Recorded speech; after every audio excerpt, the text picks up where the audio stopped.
All right, guys, Shotty T here. Alliance War Video, Season 22. This is War number 4. Second attempt at voiceover. For some reason, the first one didn't go through. So, there was a lot of useful stuff that I talked about. Hopefully, I remember that stuff on this video. But this is Stubborn once again. I'm highlighting the opponents I'm going after here. Taking Path 5 to start off, and then Path 6 and Tier 2. And the idea was to take on Guillotine 99 thing and the Doom boss. Unfortunately, the Doom boss didn't come to fruition. I'll tell you why later. But yeah, so good times here.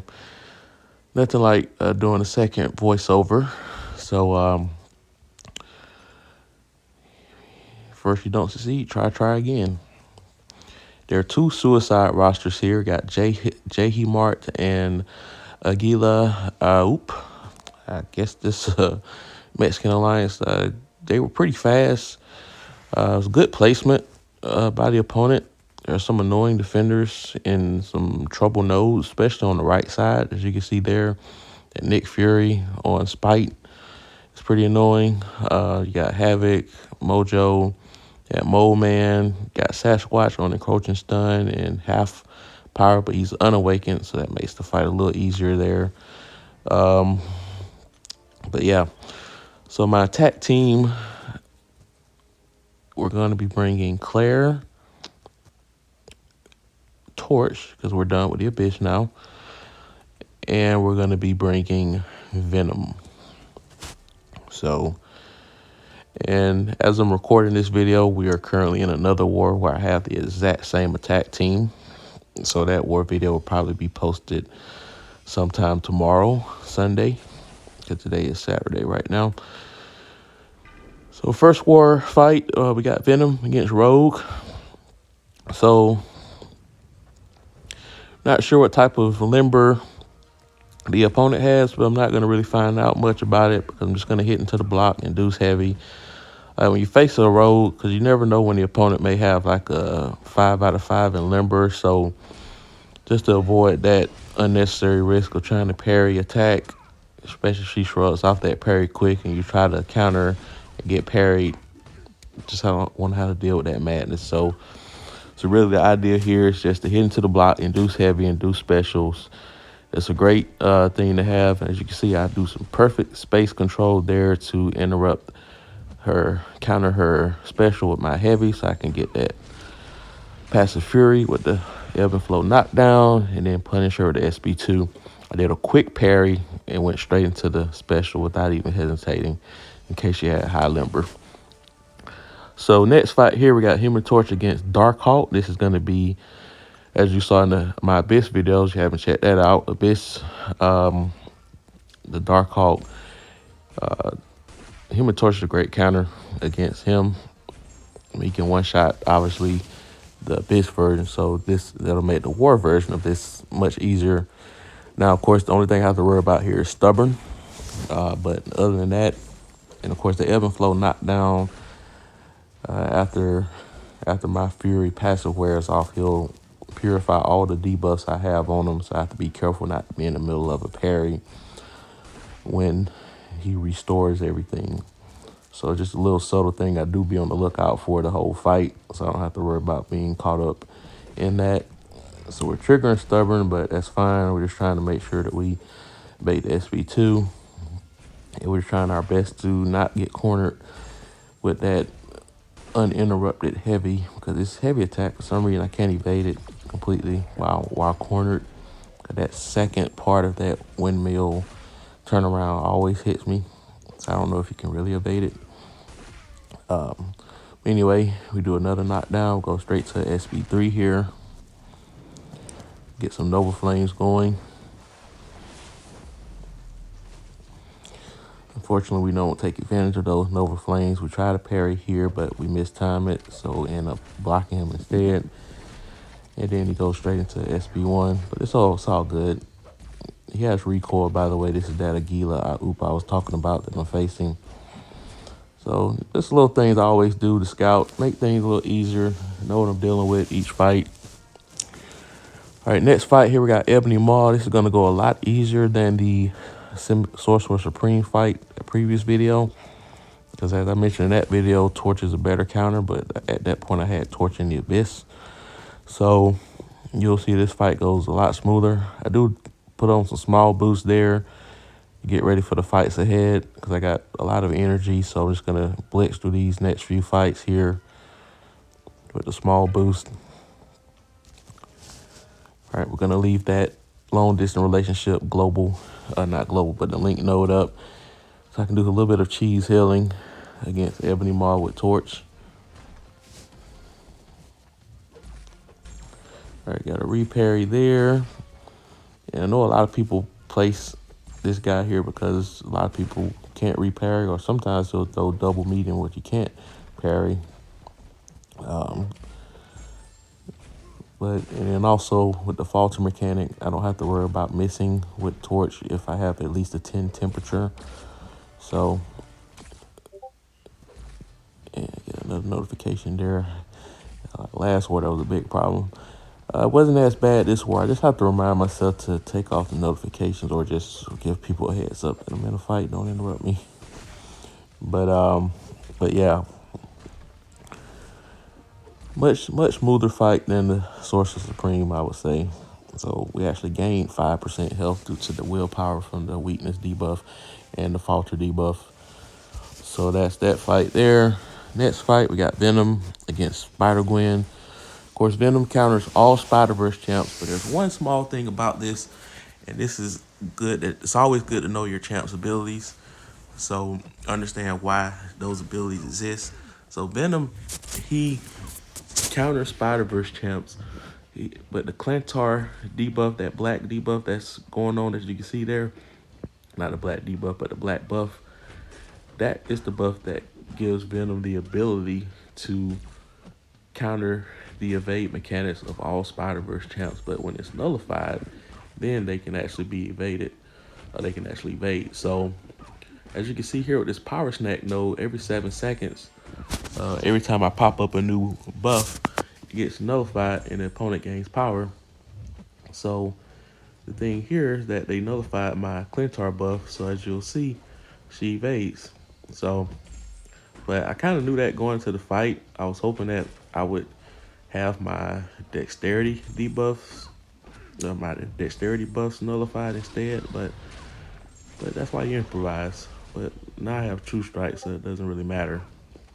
There's another notification there. So yeah, and that's a good thing about this game. If you learn the opponent's abilities, that's half the battle.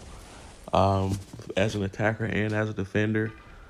I mean, I know I did defender spotlight videos previously. I may at some point do videos highlighting champ abilities. So that way you understand them, because it helps when you're fighting against them. Understand their mechanics, like Korg. Obviously, everyone should know Korg by now. The higher the SIG, the higher percent chance he shrugs off the debuff. So that's why he's a popular placement on this node, because a lot of times you spend a lot of time just parrying to get rid of the rock stacks, and then in the meantime those prowess charges build up, and then the SP1, which not everyone can evade successfully every time, becomes a problem. Especially with Power Focus 1, you get to a lot of SP1s in this fight. But like I said, I'm used to this fight. Usually I do it with Storm Pyramid X, but Claire is just as viable. I use her on the very first war video you guys saw there. I do declare. That was a clever title. But yeah, this fight, like I said, has gotten very commonplace for me to use. I've used 5 different champs on this node. I've used Claire, I've used Storm Pyramid X, I've used Omega Red whenever it's called for me to bring him for multiple fights that are useful for him. I've used Havoc. I've used Doom. So really just depending on the rest of the opponents in my path determines who I really bring. Most of the time though, it's either Claire or Pyramid X. So next fight here, we got a long shot. Again, knowing the opponent's abilities. Long shot unawakened is not that dangerous. If he was awakened, the higher the SIG means that every time you gain a buff, he has a higher percent chance of nullifying it when it pops up. And if he has a high level of Mystic Dispersion, that gains some passive power. And that can be a problem if you're dealing with this SP2. Now, the thing about this SP2, I know a lot of people are afraid of it. It's not hard to evade. Neither one of his specials are hard to evade. But this SP2 only deals that crazy damage if he has that flower passive buff active. And as you can see, he does not have it active currently. He needs at least 5 karma to get to that stage. So he only has 3 right now. And I got myself in Incinerate mode because in this case I got hit by the SP2 by mistake. So I prepared for that. And I believe this SP2 is going to put him over that 5 karma. So now he has that, now you see he has that little flower passive. So have to be careful not to get hit by SP2. Even if I get hit by SP1, if I'm not bleed immune, that's going to take a lot of damage with that flower too. So just have to be careful. So, but I said he's not the hardest opponent. I just wait out the Footloose node. And actually, I have a high level of Mystic Dispersion myself. So whenever those buffs expire, you see I gain a good chunk of power. He's not stubborn, so nothing to worry about there. Now, at this point, I can just parry and do the SP2. As you see, I gain a little bit more power there. So, it's just a patient, methodical fight with Claire. Just understanding the abilities. I think that might be the title of the video. Understanding your opponent's abilities. All right. Speaking of which, Taskmaster. Now, Taskmaster, Unawakened versus Awakened doesn't really matter as a defender, but the main thing you got to understand against Taskmaster is that after 10 debuffs, every debuff that he incurs after that will he'll be immune to. That includes stun, damage over time, armor break, any type of debuff. So, and this is a rage node, so a lot of people like to rely on damage over time on rage nodes, but that's the reason why I brought Claire for this fight, just to nullify those furies, because she is a rank 3 attacker. I think he's a rank 1 defender, so I knew rage was going to trigger very often. It's triggering off of my light attack, so but I'm nullifying them just as quick as they're popping up. So it ends up being a pretty easy fight. In the bag. Just gotta love Claire, man. Rank 3 decision was the best. The RNG is basically forcing me to use a lot of mystics. I think I just formed another T3 class crystal, but it's cosmic once again. I already got cosmic with Venom, so I got 3 rank 3 defenders, 2 mystic, and 1 cosmic, and now I have the ability to form another cosmic. But right now I got nobody worth rank 3 in, so that's gonna wait for whenever I get Corvus or Captain Marvel movie, I guess sometime in 2022, or possibly Cosmic Ghost Rider whenever I get him in like 2025. So it'll likely where that next T1. That T5 class crystal for the Cosmic will go to. So this next fight here, we got a Storm Pyramid X on Power Focus 2 with Aggression Prowess. So this is you have to be careful on, because if you get hit with that special attack, it's gonna do a lot of damage, because she already has built-in prowess with her abilities every time she or the opponent forms a bar of power. Now the cool thing about Claire, I'm nullifying that every time, so that way the only prowess she's really building is the prowess of the node itself. So my SP2 is gonna get rid of a lot of those. So now she's at 2, and now she can't form a prowess because I have her in a slight fake seal. All right. So every time she gets one, basically nullifying. Now she has 4 prowess buffs and a 4 passive. So that would have hurt if I got hit. Just again, this is a very methodical fight. The SP1 is the easiest one to evade. The SP2 you don't want to have to deal with, especially on this node. That's why she was placed here, to have the opponent bait SP2s. And the SP1 can be a little tricky to evade. You just gotta It's easier to evade if you're far away from the screen. And there we go. All right. Next fight here, we're going to have Annihilus. It's going to be the last Claire fight, so as a result, the fight's going to be a little sloppy. But the general principle, as I've shown in previous Warf videos against Annihilus, I even did a Champion Spotlight video, how to fight Annihilus, if you check the archives. But the thing about Annihilus, all you do, anytime he dashes at you, you just do a light counter, intercept. It works every time. And then if you got a Nullified Champ, then you can safely parry. Now this node, the opponent gains a little bit increased power rate if they're bleeding, so I have to be careful not to hit him too much. And he actually intercepted me that time. Luckily he doesn't gain a passive power if he intercepts me. That only happens if I do it to him. So got a little sloppy there, and this actually pushed him to 2 bars of power, so I'm gonna take some chip damage from this special here. But as you can see, we did get that intercept in there, so now we're dealing some pretty good damage here. Now we're just doing regular intercepts. All right, little SP1, a little light counter, and that dash in, light counter, dash in, light counter. So it works every time. All right, and this one I actually accidentally put myself in the power steal mode. I would have been able to siphon some health if I was still in my bleed stage, but it's all good. And actually I mistimed my Dex back there, got hit pretty hard that time. And again, that missed dispersion is crazy.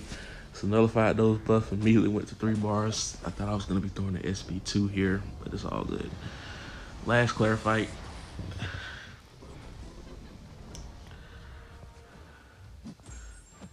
All right. So again, understanding the champion abilities, understanding the techniques to use against every opponent, hitting into the block against Rogue to induce heavies, dash back, light counter, intercept against Annihilus, standard, understanding the other champ's abilities as far as the quirkiness and how it meshes with the node. As far as this fight here, Guillotine 99 is going to be another champion dynamic understanding. So Venom, he's a great matchup against Claire. For one, he is immune to power drain or power steal against tech opponents. So normally her SP1, it drains power, but as you can see, he's immune to that. So I do not lose power, so that gains me an opportunity to build towards the SP2, so I don't have to worry about that aspect.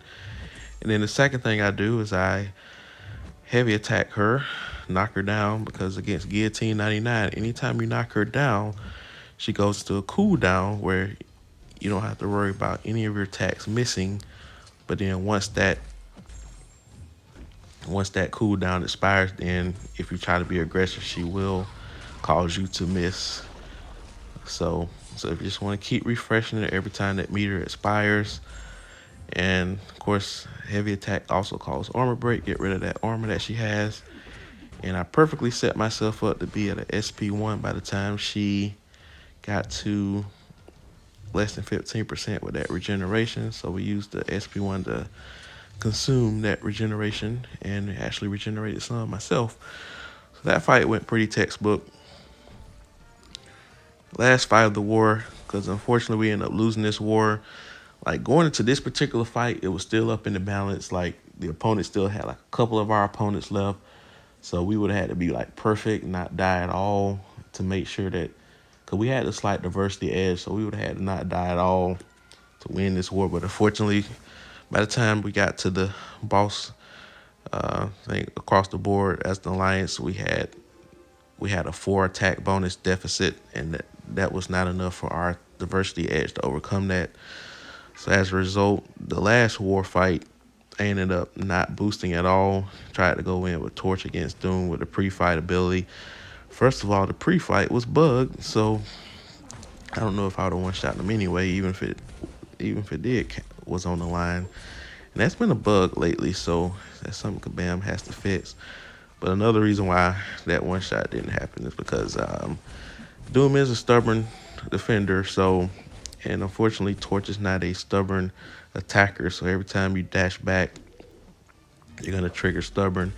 And what happened in that fight, every time I stunned the opponent, every time I perfect block him, he'll immediately do a light attack when I'm trying to dash out the way, and when I'm dashing out of the way, it triggers stubborn again. So I end up having to take a lot of block chip damage just to get rid of stubborn against Doom. And Doom has great block penetration, and Torch doesn't have great block proficiency. So that was just a bad combination to have to be able to have to get rid of stubborn the whole fight. So that's the reason why a lot of people now are using Void against Doom in War now. But Torch can still one-shot the guy, if you boost, especially a health boost, that way you can sustain block, or if you have a combat regeneration boost, or you just have to play, you have to do more, just have to play a little cleaner. So this fight here, I'm used to fighting Thing on this ebb and flow, not ebb and flow, but the stun reflect. So as you can see, I miscalculate the rock stats here, and you're gonna see that happen again. So this is gonna be treacherous. So now I gotta hit into this block to get rid of this, to push him over a bar of power. So the thing about, if you want to guarantee yourself to be able to hit into this block, all you do is stand far away from the screen, wait for him to dash back, because then you know he'll be blocking, right, as so. Then you just hit into the block. But if you guys have that, if you're within that combat zone, and I think Dork Lesson, he talks about that combat zone. If you're within that combat zone, the opponent is set to dash at you, or it's unpredictable. You don't know if they're going to hold block or they're going to come at you. But if you're far away from them, you put the decision on the opponent whether they're going to dash at you or if they're just going to hold block. So if I'm in trouble with the rock stacks, I go far away from the screen, see if he's going to commit by coming at me. And if he does, I'll just dex backwards. But if he doesn't, then he'll dash back, and that'll give me a chance to hit into his block. So that's the whole strategy there. And unfortunately, I mistimed a lot of shallow evades to keep triggering stubborn. That is a small thing that can help you against stubborn fights. And again, that's another thing taught in the Dork Lessons video. He has a lot of useful tactical things. And really, a lot of that stuff is needed whenever you're trying to advance in the game content. Like the Collector, the Grandmaster fight, you have to be able to intercept, you have to be able to reparry at times. So it's a lot of little things. But that's the end of that fight. This is the last relevant fight of the war. But again, we lost the war. But I hope you guys like, share, and subscribe. We're trying to reach 1,000 subscribers so we can do some live streams finally. But hope you guys take care. Peace.